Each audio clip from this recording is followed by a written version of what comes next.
তুমি কে কাকু? আমাদের চ্যানেলে তো ডিসকভারি আসে না। তোমার মতো কোনো প্রাণী তো আমি এর আগে দেখিনি। আর ডিসকভার? তোকে আমেরিকা ডিসকভার করাচ্ছি, দাঁড়া।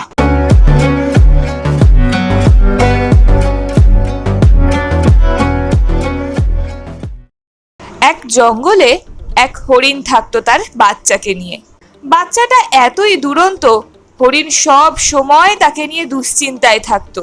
ওই হরিণের বন্ধু ছিল একটা গাধা আর একটা টুনটুনি পাখি।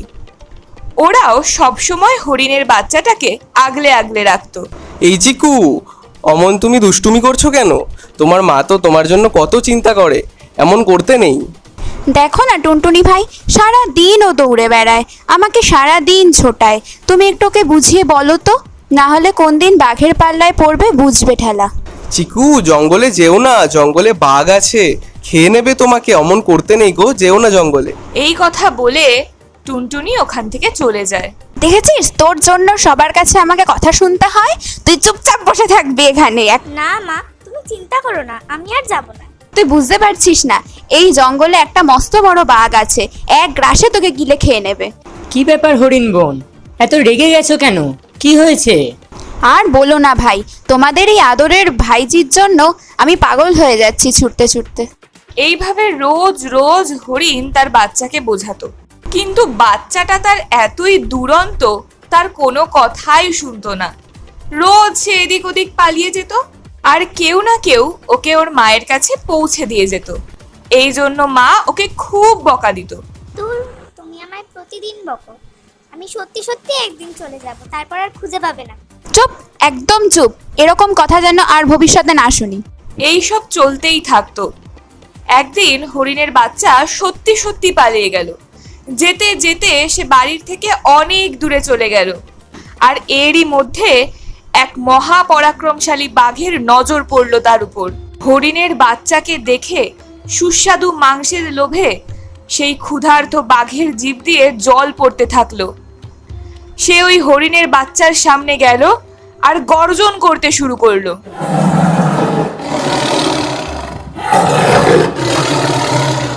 কিরে, এখানে কি করছিস? জানিস এই ডেরাটা কার? এটা বাঘের ডেরা। আমি কে বলতো? কোনোদিন দেখেছিস এই ডোরা কাটা জন্তুটাকে? কিরে হরিণের বাচ্চা, কথা থেমে গেল কেন? কোথা থেকে এসেছিস? আমার মুখে আসবি বলে কত দূর থেকে এসেছিস? একদিকে যখন বাঘ হরিণের বাচ্চাটাকে ওরকম ভাবে হুমকি দিচ্ছে, অন্যদিকে তার বাচ্চাকে না পেয়ে হরিণ তখন পাগল হয়ে গেছে। সে তার দুই বন্ধু গাধা আর টুনটুনিকে ডেকে এই খবর দিল যে তার ছেলে পালিয়ে গেছে। হে ভগবান, আমার কি সর্বনাশ হয়ে গেল। চিকু, তুই কোথায় চলে গেলি? ও টুনটুনি ভাই, গাধা ভাই, আমার চিকুকে কেউ বাঁচাও। আরে বোন, তুমি এত চিন্তা করো না, আমরা ঠিক খুঁজে নেব। তুমি এত চিন্তা করো না, তুমি এখানেই থাকো। গাধা, তুই জঙ্গলটার উত্তর দিকে যা, আর আমি দক্ষিণ দিকটা খুঁজে আসি যে চিকু কোথায় গেল। এই বলে গাধা আর টুনটুনি জঙ্গলের দুদিকে গেল হরিণের বাচ্চা চিকুকে খুঁজতে। তারা কিছুক্ষণ পর হরিণের বাচ্চাকে খুঁজেও পেল, আর দেখলো সে এক ভয়ঙ্কর বাঘের সামনে থরথর করে কাঁপছে। তুমি কে কাকু? আমাদের চ্যানেলে তো ডিসকভারি আসে না। তোমার মতো কোনো প্রাণী তো আমি এর আগে দেখিনি। আর ডিসকভার? তোকে আমেরিকা ডিসকভার করাচ্ছি, দাঁড়া। এই বাঘ, টাকা টাকা এইদিকে। এই দেখ আমি কে, আই এম গাধা। খুঁড়ের বাড়ি মেরে তোকে করে দেবো কানা। কে কে ওখানে? গাধা? গাধা দেখাচ্ছি তোকে যে গাধা কাকে বলে আর বাঘ কাকে বলে। এই নে দেখ, আর করবি শায়েরি আমার সাথে? আই এম গাধা, দেখাচ্ছি মজা আজকে। আই এম গাধা বলা তোকে, দাঁড়া। মরে গেলাম, বাঁচাও। এই বলে গাধা বাঘের মনোসংযোগ হরিণের থেকে সরিয়ে দিল, আর তখনই টুনটুনি এসে বাঘের চোখে দিল এক ঠোক্কর। মরে গেলাম। আমার চোখ অন্ধ হয়ে গেল। কোথা থেকে এলি তোরা? পালিয়ে যাই। ওরে বাবা, আমাকে অন্ধ করে দিল।